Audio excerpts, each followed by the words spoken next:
Estamos de volta, pessoal, e hoje a nossa entrevista está um pouquinho diferente. Eu vim aqui com a doutora Bruna, que é advogada, minha advogada, inclusive, especialista aí para o agronegócio, e a gente quer fazer um bate-papo muito bacana sobre regularização fundiária, algo que é muito relevante aqui para o nosso estado. Então, Bruna, muito obrigado por abrir as portas aí do seu escritório para o Norte Agro, para a gente levar cada vez mais conhecimento aí para todos os produtores, todo mundo que gosta do agronegócio. Obrigada a você, Anderson, por mais uma vez me dar essa oportunidade para a gente apresentar aqui a importância da regularização fundiária, principalmente do nosso estado aí, que está na primeira geração do agronegócio. Muito bacana. E para começar já, eu queria te perguntar, como que está atualmente a regularização fundiária? Está saindo título? Como é que está? Muitas pessoas de fora vêm perguntar comigo como é que está. Porque alguns outros estados têm essa dificuldade de regularização. Como é que está atualmente em Roraima?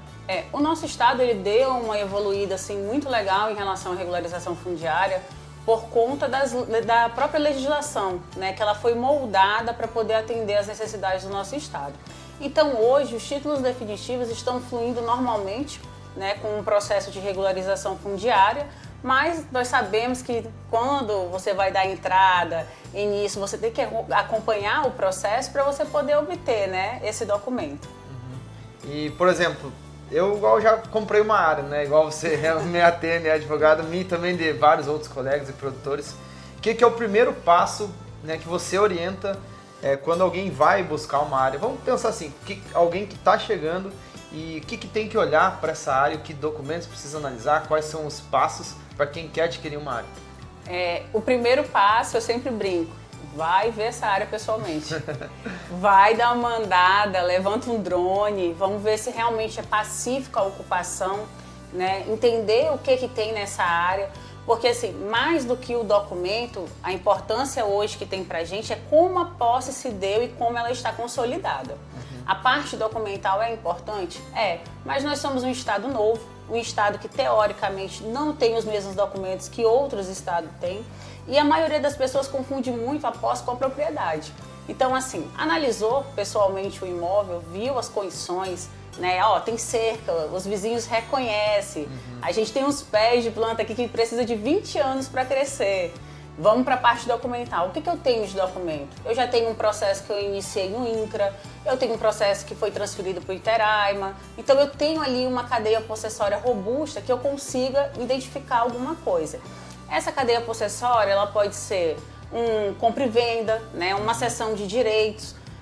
A gente sabe, é de comum consenso que ITR e CCIR não comprovam posse.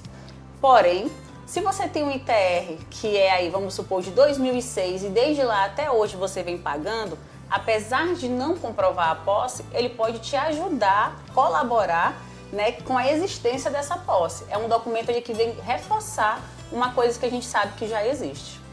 Muito bacana. E queria que você explicasse também essa questão. Iteraima, INCRA, como que funciona isso? O nosso estado hoje, eu acho que dá pra gente falar aí que 70% da regularização fundiária se dá pelo Iteraima. A parte do INCRA especificamente ficou em projeto de assentamento e ficou em regularizações fundiárias com áreas menores de 4 módulos fiscais. Então a gente tem uma bem pré-estabelecido, né, como vai funcionar a parte da regularização fundiária. Tem que ser respeitado o que transferiu para o INCRA, né? O que permaneceu com o INCRA e o que transferiu para o estado de Roraima, para a gente poder saber e determinar ao certo aonde o processo de regularização vai iniciar. É importante ressaltar que um bom trabalho topográfico também determina isso, né? Quando você contrata o topógrafo, você consegue identificar, olha, essa área pertence ao INCRA, essa área pertence ao estado. Então a gente já determina ali aonde de fato vai iniciar o processo. Também tem que cuidar muito com sobreposição, né? Nós temos um estado aí bastante complicado em relação à sobreposição. Existem sobreposições de diversas formas, né? Física, existe sobreposição apenas virtual. Por isso a importância de conhecer a área, né? Eu vou adquirir uma área, o que eu faço? Vamos levantar um drone, que o preço não é tão, né? Hoje, se a gente for comparar, você gastar milhões e pagar ali um equipamento que talvez te dê um pouco mais de conforto e credibilidade na situação, é melhor. Além disso, tem as imagens de satélite que vêm colaborar também, que a gente consegue ver se existe aberturas ilegais, se não existe. Apesar de não ser 100%, nós conseguimos ter um norte de localização que talvez a própria pessoa possa ir no local ver, não, aqui é um lavrado natural, não é abertura ilegal. Então a gente consegue ali determinar um pouco essas situações. As sobreposições geralmente acontecem em áreas de grandes hectares, né? O imóvel de grande proporção. Por quê? Você mais do que eu sabe que quando a gente fala em 1.000 hectares, na nossa cabeça, para um produtor que nós atendemos, é pouco que planta. Mas 1.000 hectares, fisicamente dizendo, é muito grande. E aí a pessoa geralmente não vai na área de reserva dela. O que eu vou fazer na minha área de reserva se está consolidado e eu não posso mexer?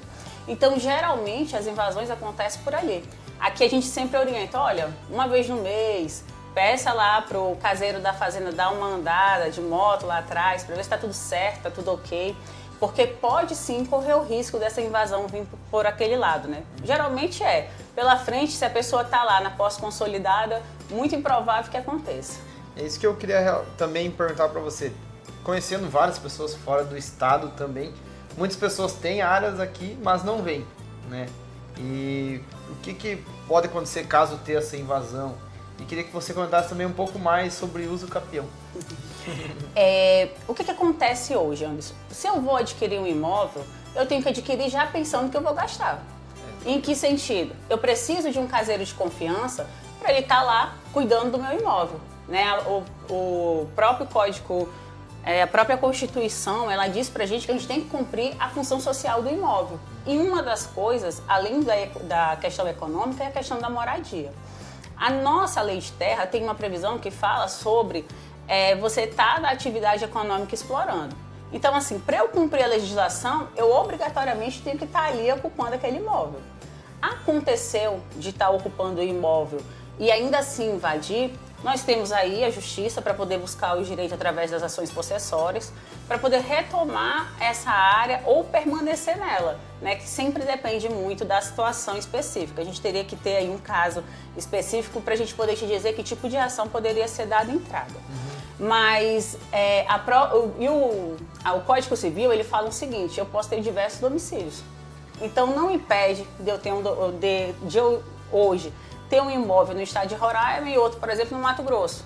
Né? Desde que eu esteja cumprindo a função social, sempre é bem tranquilo em relação a isso. No que tange o uso capião, as pessoas sempre confundem muito aí que o uso capião pode ser feito dessa área pública, né?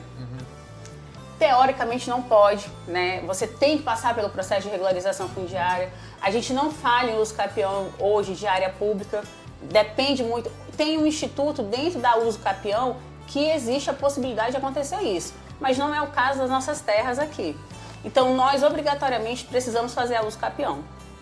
É importante também te dizer assim que a uso capião ela é um instrumento que pode ser utilizado em imóveis que não tem cláusula resolutiva, porque é uma das coisas que a lei traz pra gente.